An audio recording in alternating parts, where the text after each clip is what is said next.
정부가 8년 만에 처음으로 민간단체의 대북 비료 지원을 승인했습니다. 지난 2010년 5.24 대북 제재 조치로 전면적인 대북 지원이 중단된 상황에서 나온 거라 관심이 더 고조되고 있습니다. 취재기자 연결하겠습니다. 김문경 기자. 네, 국방부입니다.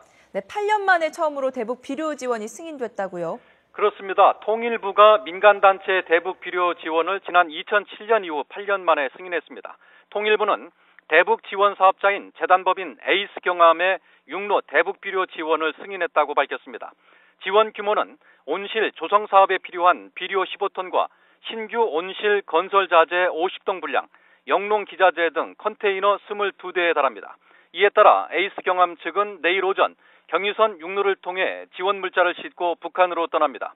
이들은 황해북도 사리원 지역에서 텃발, 온실 설치 등에 관한 기술 지원을 한 뒤 다음 달 2일 귀환할 예정입니다.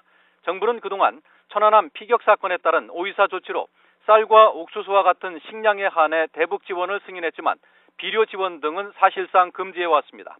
통일부 관계자는 이와 관련해 박근혜 대통령이 농축산 협력을 제안한 지난해 드레스덴 선언 이후 이번에 소규모 비료 지원을 승인한 것이라고 설명했습니다. 비록 소규모의 비료 지원이 승인됐지만 천안함 피격 사건 이후 처음으로 정부가 대북 비료 지원을 승인하면서 다른 대북 지원 사업자도 지원 신청이 잇따를 전망입니다. 정부 당국자는 대규모 대북 비료 지원은 남북 관계와 국민 정서를 고려해야 한다고 밝혔지만 소규모 지원은 5.24 조치와 무관하다고 선을 그었습니다.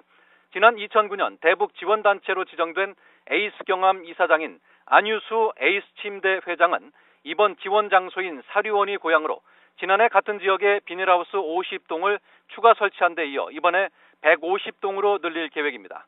이번 농업협력물자 지원은 개성에서 양측 운전기사를 교체해 황해북도 사리원시까지 수송하고 돌아오는 방식으로 진행되며 온실 설치와 농업기술 교류를 위한 기술 인원 2명도 동행할 예정입니다.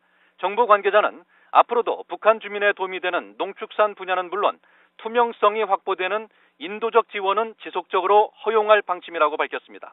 8년 만에 처음으로 대북 비료 지원이 승인되고 다음 달 김대중 전 대통령의 부인 이희호 여사의 방북 가능성이 거론되면서 민간 접촉이 단국 간 접촉으로 이어지면서 남북 관계가 전환점을 맞을지 관심을 모으고 있습니다.